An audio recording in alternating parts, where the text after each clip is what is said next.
Channel सागर भक्तिमाला में आपका स्वागत है। जय श्री कृष्णा। अब हम कार्तिक महात्म के आगे की कथा सुनेंगे।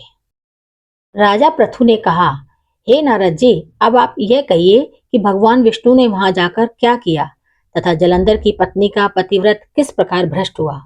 नारद जी बोले, जलंधर के नगर में जाकर विष्णु जी ने उसकी पतिव्रता स्त्री वृंदा का पतिव्रत भंग करने का विचार किया। वे उसके नगर के उद्यान में जाकर ठहर गए और रात में उसको स्वप्न दिया।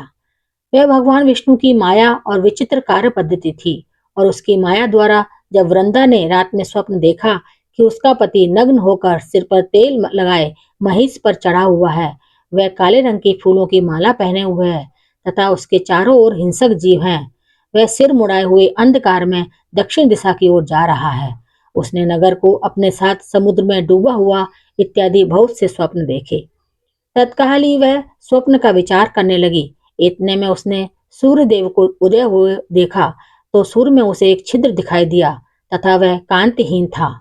उसने इसे अनिष्ट जाना और वह भयभीत हो रोती हुई छज्जे, अटारी तथा भूमि कहीं भी शांति को प्राप्त न हुई। फिर अपनी दो सखियों के साथ उपवन में गई, वहां भी उसे शांति नहीं मिली। फिर वह जंगल में निकल गई, वहां उसने सिंह के समान दो भयंकर राक्षसों को देखा, जिससे वह भयभीत हो भागने लगी। उसी क्षण उसके समक्ष अपने शिष्यों सहित शांत मौनी तपस्वी वहां आ गए। भयभीत वृंद उसके गले में अपना हाथ डाल उससे रक्षा की याचना करने लगे। मुनि ने अपने एक ही हुंकार से उन राक्षसों को भगा दिया। वृंदा को आश्चर्य हुआ तथा वह भय से मुक्त हो मुनिनाथ को हाथ जोड़कर प्रणाम करने लगे। फिर उसने मुनि से अपने पति के संबंध में उसकी कुशल क्षेम का प्रश्न किया। उसी समय दो वानर मुनि के समक्ष आकर हाथ जोड़कर खड़े हो गए और जो ही मुनि ने वृक्ति संकेत दिया तो ही वे उड़कर आकाश मार्ग से चले गए। फिर जलंधर का सिर और धड़ लिए मुनि के आगे आ गए। तब अपने पति को मृत हुआ जान वृंदा मूर्छित हो गई और पृथ्वी पर गिर पड़ी और अनेक प्रकार से दारुण विलाप करने लगी। पश्चात उस मुनि से कहा, हे कृपानिधे, आप मेरे इस पति को जीवित कर दीजिए। पतिव्रता दैत्य पत्नी ऐसा कहकर दुखी श्वासों को छोड़कर मुनीश्वर के चरणों पर गिर पड़ी। तब मुनीश्वर ने कहा, यह शिवजी द्वारा युद्ध में मारा गया है, जीवित नहीं हो सकता, क्योंकि जिसे भगवान शिव मार देते हैं वह कभी जीवित नहीं हो सकता। परंतु शरणागत की रक्षा करना सनातन धर्म है, इसी कारण कृपा कर मैं इसे जिलाए देता हूँ। नारद जी ने आगे कहा, वह मुनि साक्षात विष्णु ही थे जिन्होंने यह सब माया फैला रखी थी।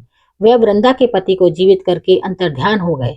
जलंधर ने उठकर वृंदा को आलिंगन किया और मुख चूमा। वृंदा भी पति को जीवित हुआ देखकर अत्यंत हर्षित हुई और अब तक हुई बातों को स्वप्न समझा। तत्पश्चात वृंदा सकाम हो बहुत दिनों तक अपने पति के साथ विहार करती रही। एक बार सूरत एवं संभोग काल के अंत में उन्हीं विष्णु को देखकर उन्हें ताड़ित करते हुए बोली, हे पराई स्त्री से गमन करने वाले विष्णु, तुम्हारे शील को धिक्कार है। मैंने जान लिया है कि मायावी तपस्वी तुम ही थे।